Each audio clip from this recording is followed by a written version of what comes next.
Hello, ako po si Lynn, 25-year-old. May isang anak. Nakakulong ang asawa ko ngayon. Nahatulan siya ng habang buhay na pagkakakulong. 4 na taon na siyang nakakulong pero 3 beses ko lang siyang nadalaw at parang wala na talaga. Akong balak na dalawin pa siya.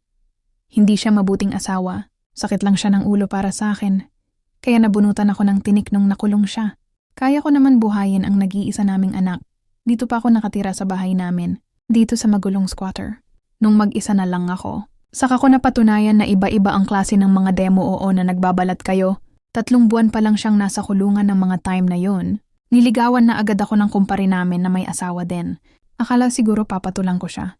Talagang prangka akong sinabi sa kanya. Anong klaseng tao ka? Anong palagay mo sa akin walang delikadesa? Napahiya yata at tinigilan ako. Makalipas lang ang ilang buwan may nanligaw sa akin kakabiyudo lang. Ninong pa naman namin sa kasal? Anong klaseng mga tao sila? Kung ano-ano nireregalo sa akin. Akala siguro makukuha ako sa pa. Ganun-ganun niya hanggang sa napikon ako at pinagsabihan ko din anong klaseng ninong ka. Nakakulong lang ang asawa ko.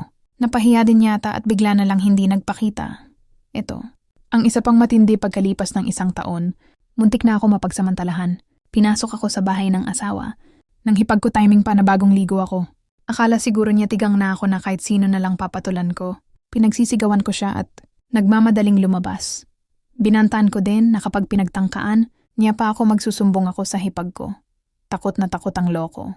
Kung sino-sino pa ang dumiskarte sa akin pero wala talaga sa isip ko yan. Pinapalakas ko ang loob ko pero takot na talaga ako.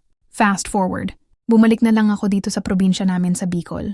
Feeling ko hindi na kami safe ng anak ko sa lugar na yon. Focus ako magtrabaho. Ngayon at wala akong BF. Wala akong balak, hindi. Kasi basta-basta, ang naranasan ko sa asawa ko noon, wala na talaga akong balak. Nadalawin pa siya doon. Ayoko na nun pamantadhana na. Ang gumawa ng daan para makawala ako sa kanya.